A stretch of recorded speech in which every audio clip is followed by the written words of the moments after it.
Hi, welcome back to the Sales Genius Podcast. I'm your host, Joe Ingram. Today, we have the pleasure of speaking with Edwin Carrion, the founder of Carrion Investment Group and a true expert in scaling businesses to eight-figure success.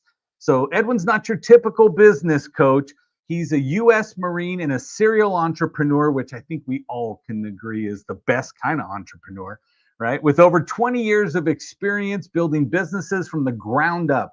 In this episode, which is building an eight-figure sellable business, the secrets from Edwin, right? He will share us on how to scale your business, develop your leadership skills, and create a scalable, sellable company.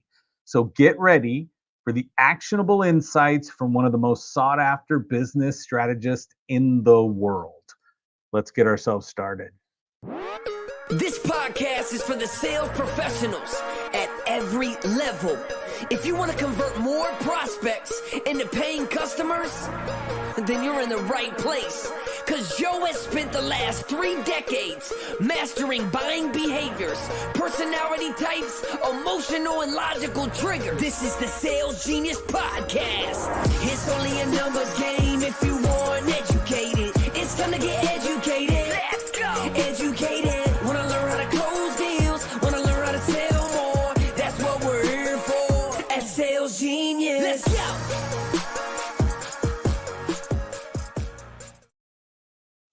Hey, let me go ahead and add some VIPs to the screen. Coach Dan Gordon's with us.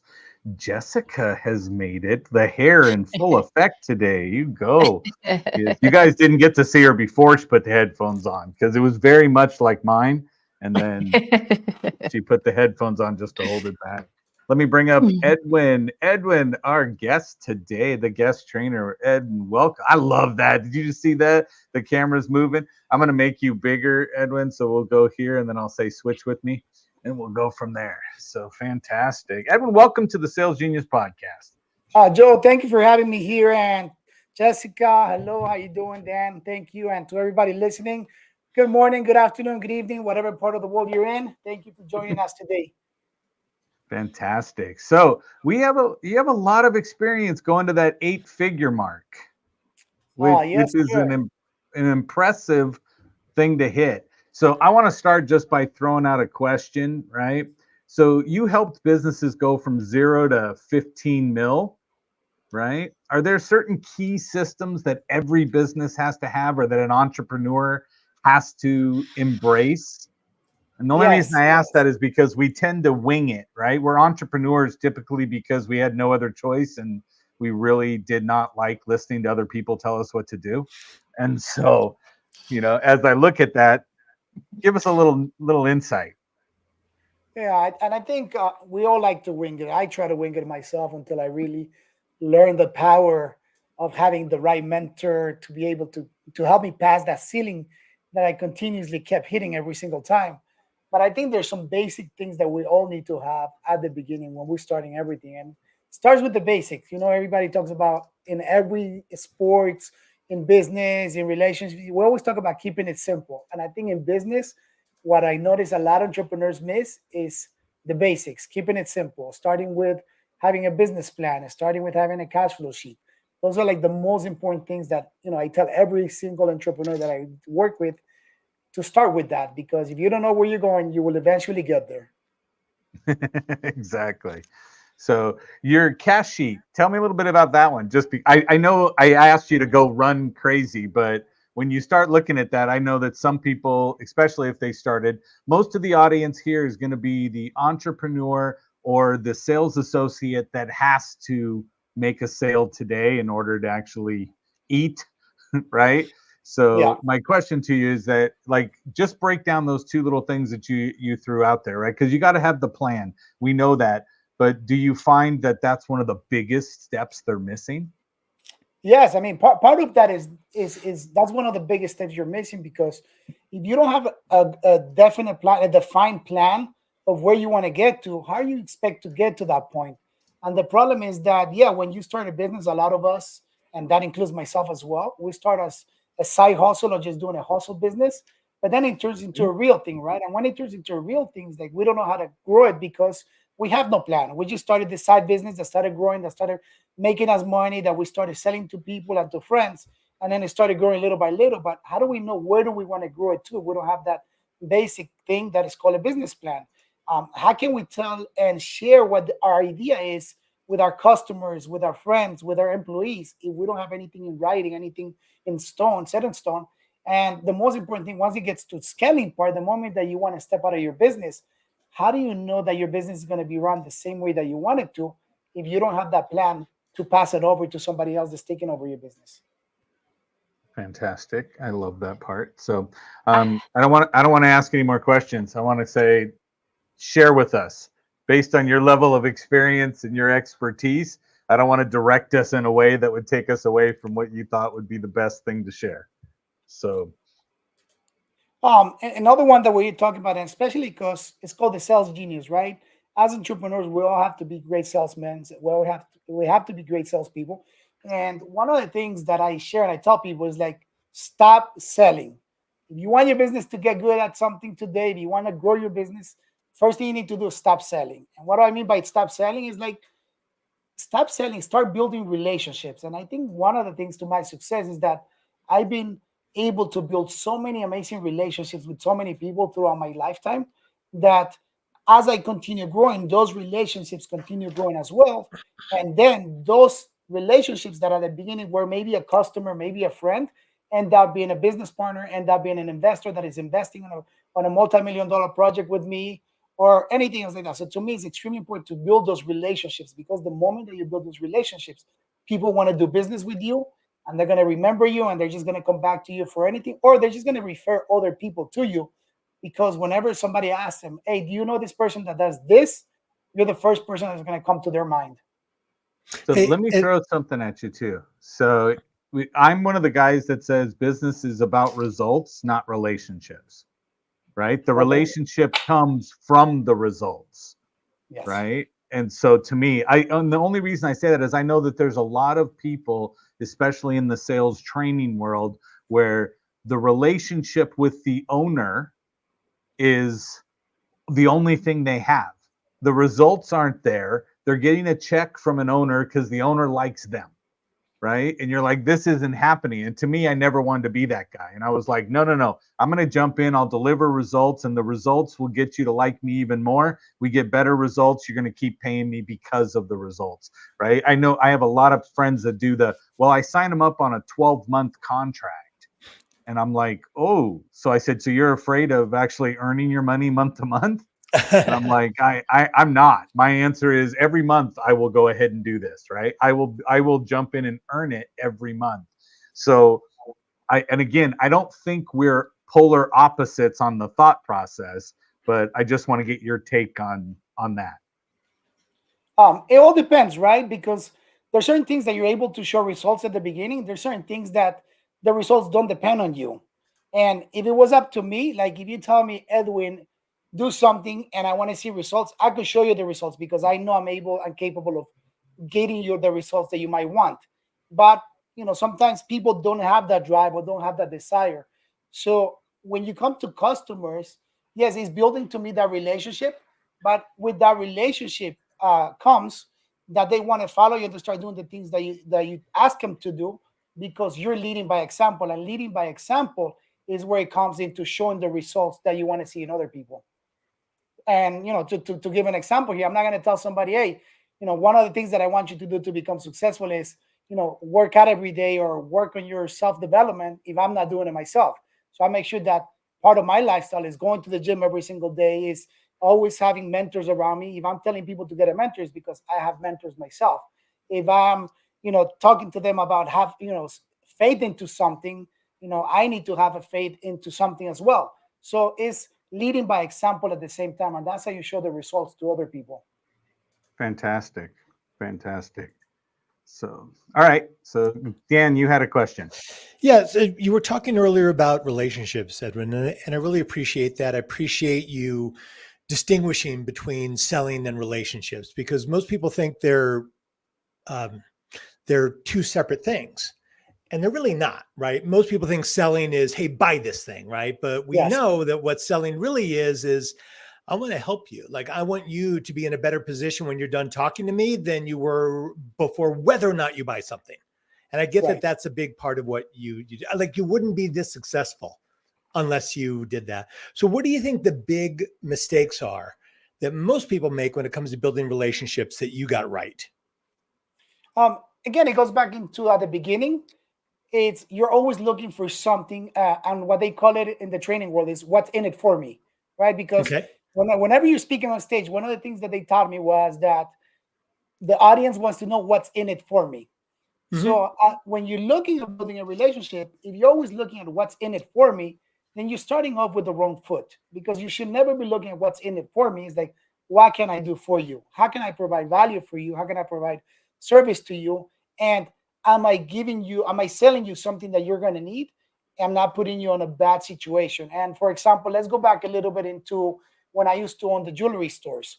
Hmm. And when we used to own the jewelry stores, the reason I love that business because it was a triple win, a win-win-win model. The first win, we make money. The second win, my customers make money, and the third win is we used to help the environment by recycling precious metals. So the first thing we did was that we educated every customer that came into a store, and we showed them the process from A through Z of exactly how we did everything from A through Z. And then whenever we gave them the price to the customer will say, "Oh, but Pepito down the road on the pawn shop is giving me 30% more than you are." And then, we have to educate the customer. Hey, yes, he's going to give you 30%, but he's not going to explain to you the process. He's, you're not in a nice store. You're not in a good environment, and we're treating you the right way. And we all have to make money. So the moment we explained that to the customer was willing to give up an extra 30% and work with us because of that relationship. And not only because of that, because then we added the what's in it for you, right? So what's in it Yeah. for you? Because of the service that we provided to you and you like how we dealt with you and everything else, the moment that you refer somebody to us, now we're going to compensate you for that and we're going to give you a percentage of the sales. And, Now we just and, got a customer for life. and I really like what you said about that, because most entrepreneurs will, if someone says, well, I can get it cheaper somewhere else, they get offended or they get frustrated or they don't know what to say. I really appreciate that you were like, that you just stayed focused on what you were offering, right? Rather than getting lost in the money. And I think, it seems to me that that would be a big part of your success. Yes, it's owning your value. And I really tell people that the moment that you start valuing yourself more, Yes. it's when you start making more money. That has to do a lot with mindset. I mean, a mindset shift, because at one point in your life, and to me, again, I always like to talk from my experience, right? At one point in my life, I said I want to be worth $500 an hour. Like if an attorney is worth $500 an hour, I want to get paid $500 an hour. Yep. And I set that value for myself, and I started charging $500 an hour, and I started making $500 an hour. When you count of how much money I made in a year, then I said, okay, now I'm worth more. Now I learn more. Now I learned this. I have more experience. I have more knowledge. I have more wisdom. Now I want to get paid $2,000 an hour, and I put a $2,000 value per hour of my time. Now I earn that much into everything that I do. Oh, I that's have fantastic. I have two questions. So one is related to the business plan.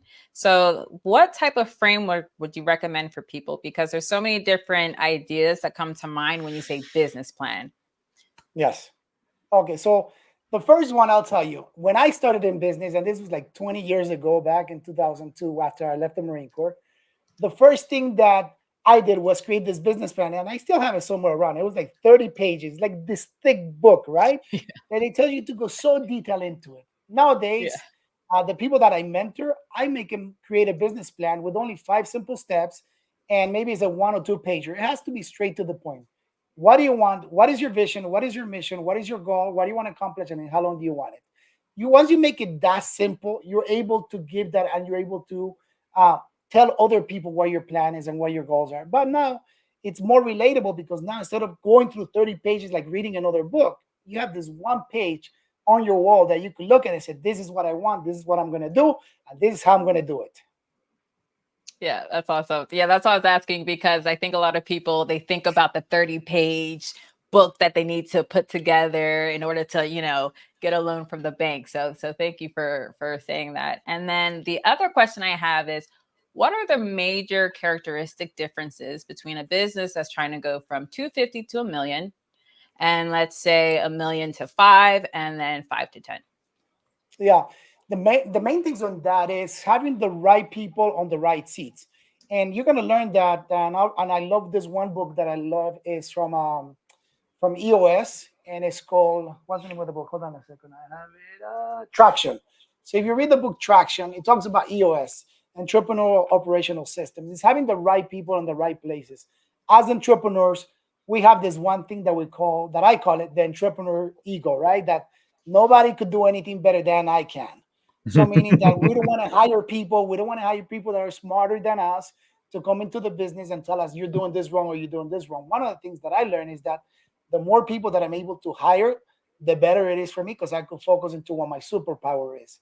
So when you start having the right people in the right places and on the right seats, then you're able to step back from the business and your business starts growing because now you have more manpower or you have more brain power helping with you with your business versus you trying to do everything and wearing all the hats like a lot of young entrepreneurs do that, or a lot of entrepreneurs that are under the $1 million revenue range trying to like do everything on their own and survive and try to keep as much as they can for them instead of understanding that there's abundance in this world, that this world, God gave us a lot of abundance and there's a lot of money to be made, a lot of money to be created. So the bigger your company is, the better you're going to be and the more people you're going to help out.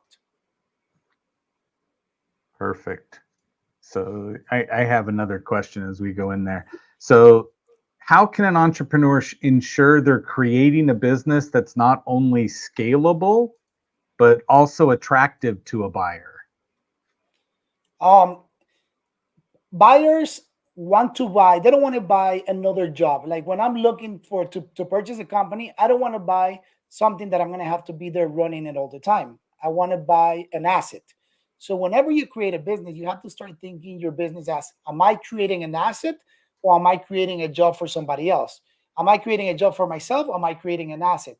And one of the ways for you to be able to answer that question, very simple, is if something were to happen to me today and I cannot work, is my business going to continue?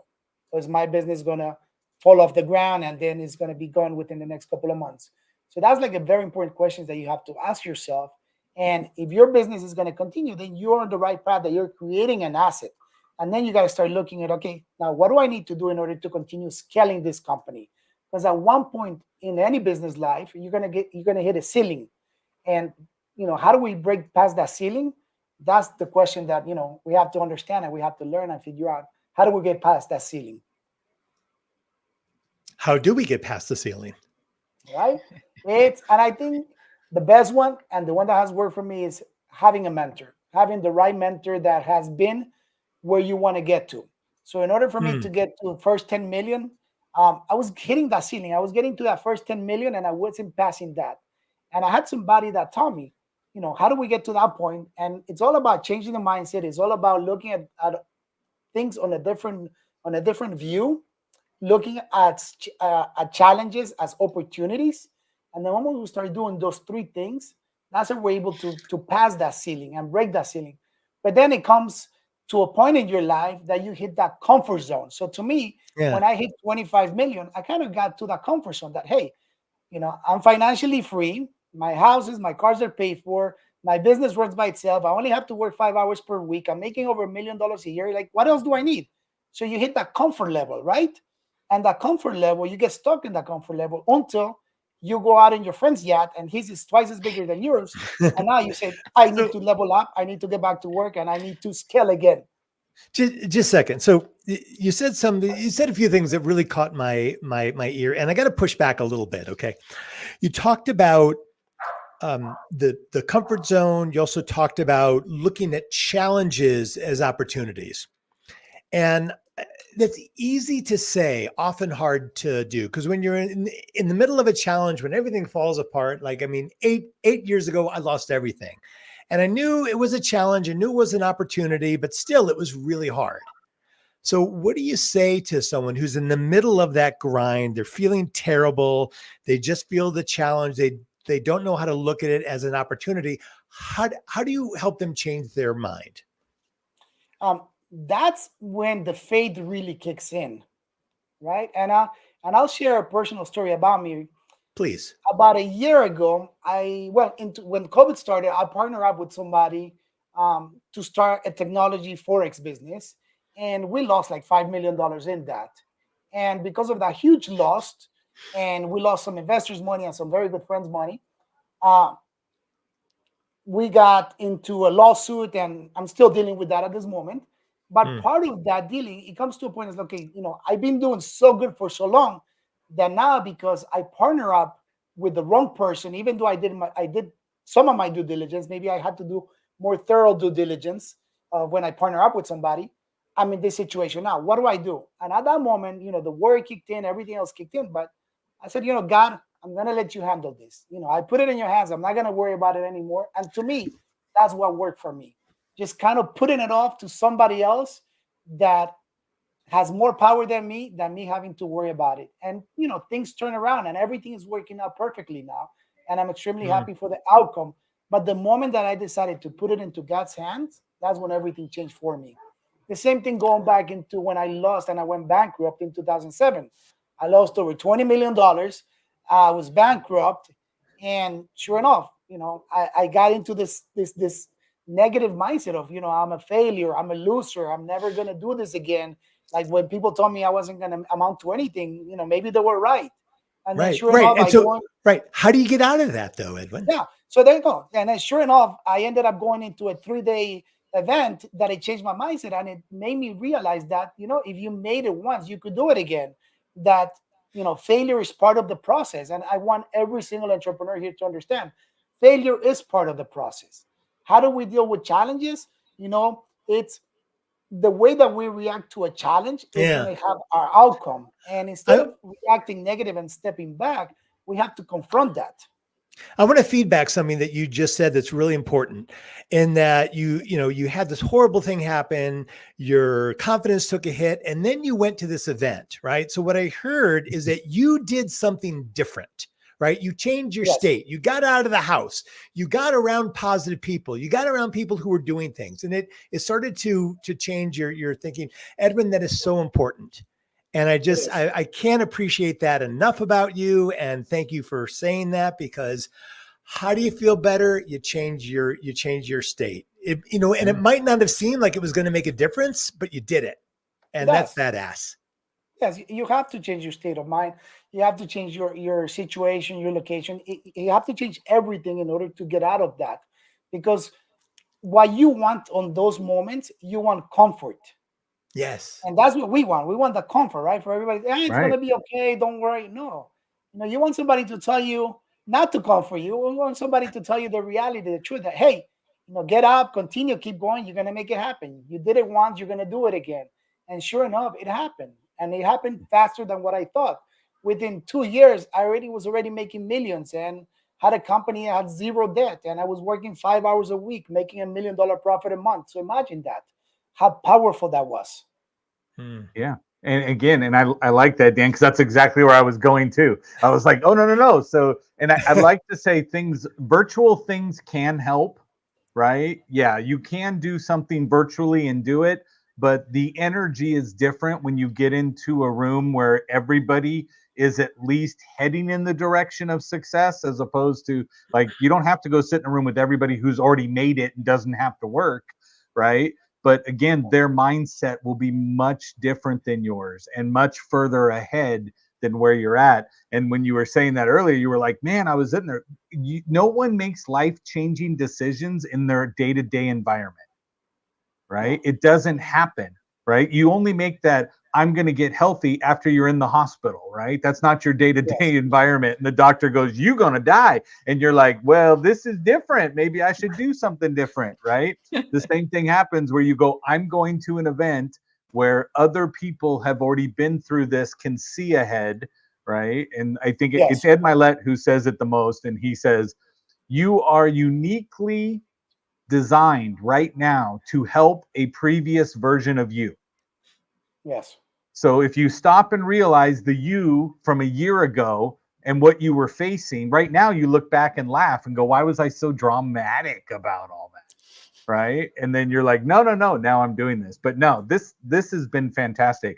Do we have any other questions? Because we're creeping up on the half-hour mark, and I don't want to take up all of Edwin's time, even though he's making millions and just chilling at home, right? But any questions, Jessica?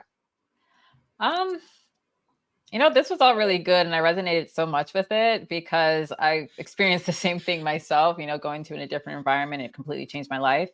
I guess for those who don't know where to look for different environments or different, I guess, resources, what would be your advice for those people in that type of situations where they're kind of low and they feel bad about themselves, but they know that they want to change, but they just don't know where to turn? Right. I mean, today we're so lucky because there's access to so much and so many free resources, especially like on the internet. So we're going to Facebook groups, we're going to social media channels, and all those outlets. There's a lot of meetup groups every week. Like I, for example, host an event on my yacht. I'm going to do one at the end of this month. I'm going to do another one in October. Just by being surrounded into that environment, by looking at, wow, I could be on a yacht and my family could be doing this. It changes your whole perspective. Like I was telling you my story a minute ago, when the moment that I went into my friend's yacht, like I knew that I was at a comfort zone, that I needed to level up again, and went back to work. And now I'm working harder to make things happen, to reach a higher goal, to reach more people, to impact more people, because the ultimate goal is understanding what is it that you want out of life. It's not just about making money, because that's not going to make you happy. What's going to make you happy is what is the legacy that you're leaving behind? What is that you're really doing? And whether you make millions or you don't make millions, you could also impact a lot of people's life in different ways, by being of service to other people, by doing things the right way, and just having a nice, normal business that is going to continue growing little by little, that you can leave that to your kids for them to continue scaling it and growing it. No, I love that. I'm also going to say, you can always go to my9secrets.com. That's been scrolling across the bottom of the page right there. Let's go. You want a piece of Edwin's brain? Go there, because when you go there, the first little button says, yes, I want to transform my life. And it's a free ebook that you'll get, the 9 secrets to build $1 million business and life. Right. So that right there, I'm going to tell everybody, go do that, because you owe it to yourself to go grab it. Yeah. Thank you. No, thank you. And look, because I'm here today, I want to do, my birthday was last week on the 5th. So I'm still very generous because of my birthday. So I want to do something extremely special for your audience, for all the ones that stayed until the end. So what I'm going to do is I'm going to share something that I only share with my paid clients, the ones that pay me the big bucks to work with them. And that is called my business super stack. So on that business super stack is going to have the business plan template. It's going to have how to become a great negotiator template, a booklet, how to be a great negotiator. It's going to have a lot of resources that is going to give you everything you need to shortcut your progress and achieve success a lot faster. So if you guys want, and because you stayed until the end, make sure you send me a DM on my social media channels, Sales Genius. Send me a DM, Sales Genius, and I'll send that to you personally. Love that. I love that. So go to Instagram, because that's where he's at most of the time. Instagram, he's got Facebook, a huge following. Edwin Carrion 78. Yep. So Edwin Carrion 78, send him Sales Genius in a DM, and you're going to get the benefit. Coach Dan, any other questions from you? I just want to thank you for what you've shared. And the last thing is, I know there's someone listening right now who's thinking, well, Edwin is some special kind of character, right? I couldn't possibly achieve those things because he has a mind, he has a thinking, he has a way of approaching that I just don't have. What would you say to that person? I will say that if I was raised by a single mother, coming from a third world country, with no money whatsoever, and I am where I am, you could do it. Anybody could do whatever they want. All we have to do is take action. And if you have doubts about yourself, reach out to me. I'll help you out. Beautiful. Thank you so much. Fantastic. And then Edwin, I will do an introduction to the other two people on the screen because they both have shows. So I will do that so you guys can get it. I know Dan, he's just going to send you the invite link already if he hasn't already. But yes, it'll be on your social media momentarily, Edwin. Yes, it will. Yes, it will. Perfect. Edwin, thank you so much. Appreciate you taking the time. And he has clicked back a couple times, guys. His core values is right there on the glass board in his office, right? Yes, yes. It's there to remind you. Hey, I Donald, keep paying words from attention, me. going, what is that one? What is that one? Yes. So as I'm reading, but fantastic. Thank you, Evan. Appreciate you. My VIPs, thank you for being here. And everyone else, go out and sell something.